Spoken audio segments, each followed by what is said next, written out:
Hello, what's up? Yun na nga. So, bale, andito tayo ngayon sa bundok. Ayan. So, bale, ang ginagawa ko pala ngayon ay nagha-harvest ako. Ayan o. Ito na yung sitaw. So, bale, pang-apat na harvest ko na to. Pang-lima pala. Okay. Yan. So, bale, ito nga pala yung na-harvest ko. Oh. Yan.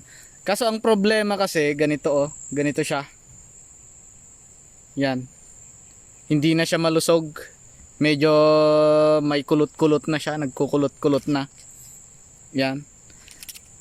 At saka madami talagang kinain ng uod. Ayan oh. Kinain ng uod yan.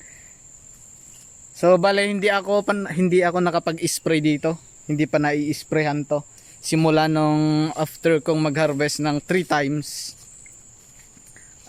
Sa pangatlong harvest ko wala na, hindi na na-sprayhan, gawa ng dire-diretso na pag-ulan. Yan, so bale kasi kapag umuulan hindi tayo pwedeng mag-spray kasi pag mag-i-spray tayo mahuhugasan din lang. So bale hindi ko nga pala na-i-sprayhan to kaya ganito na ang kinalabasan. Yan, so ganyan siya. Madami pa siyang bunga na maliliit kaso nasira na dahil sa ulan. At saka yung mga bulaklak niya wala na rin. So dire-diretso kasi ang ulan niya, dire-diretso, hindi tumitigil. Kaya ayun, hindi tuloy na alagaan. Kahit pa paano may konting nakukuha din. Pinipilian. Yan oh, nahinugan pa nga. Nahinog na, sobra na. Bale, ngayon lang kasi tumigil ang ulan. Kaya andito tayo ngayon, magka-harvest tayo.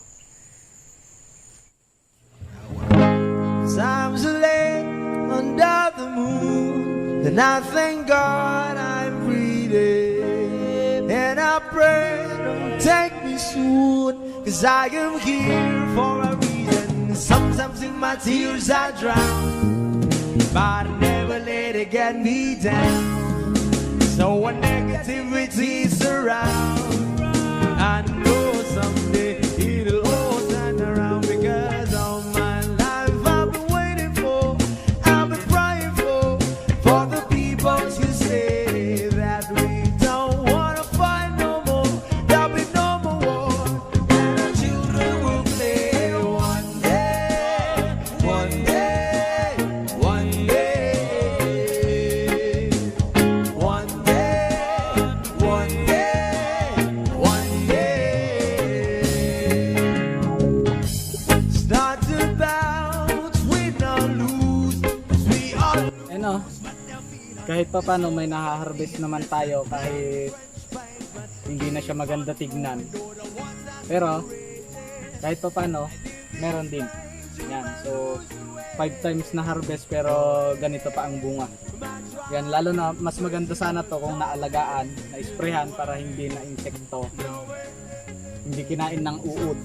Saka naabonohan, siguro mas maganda to. Kaya nga lang, laging umuulan kaya ganito na. Pero at least meron pa rin kahit pa paano. It'll all turn around, because all my life I've been waiting for, I've been praying for the people to say that we don't wanna fight no more, there'll be no more wars, and our children will play one day, one day, one day, one day, one day, one day. One day is how we change, should be about the same. Stop with the violence, down with the hate. One day we'll all be free and proud to be under the same sun. Sing songs of freedom. Why yo? Why yo yo yo?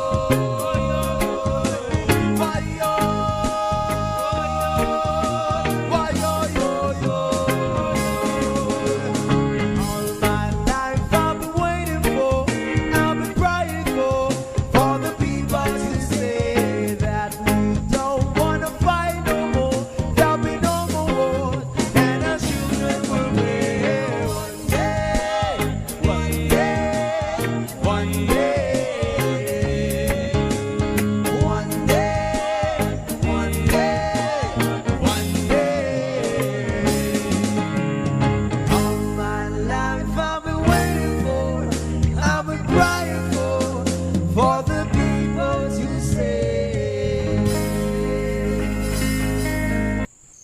So yun na nga.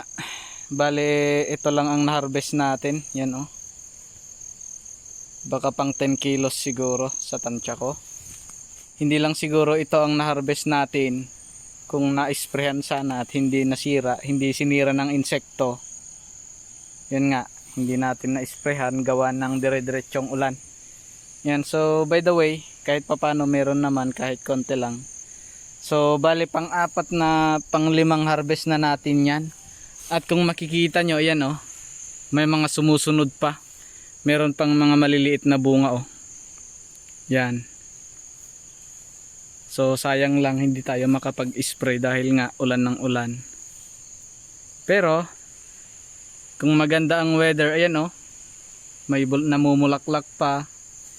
Meron pang mga maliliit na bunga. Ayan, so napaka-solid pala ng sitaw na itanim, no? 5 beses nang na-harvest. 5 beses pero meron pang mga sumusunod. So kayang-kaya pala ng 6 siguro or mga 7 na harvest ang sitaw. Yan oh. So bale pagdating naman sa puhunan, ayan. So sa first harvest hanggang sa third, bale nakuha na niya yung puhunan niya. Yan. So magmula sa fourth hanggang sa matapos ang pagha-harvest, yan, yun na yung neto. You know.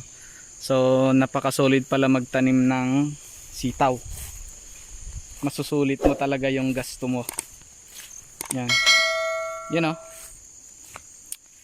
Pang-apat na, pang-lima na harvest na to pero meron pang mga sumusunod oh. Yan, so sana tumigil na ang pag-ulan nang makapag-spray tayo. You know.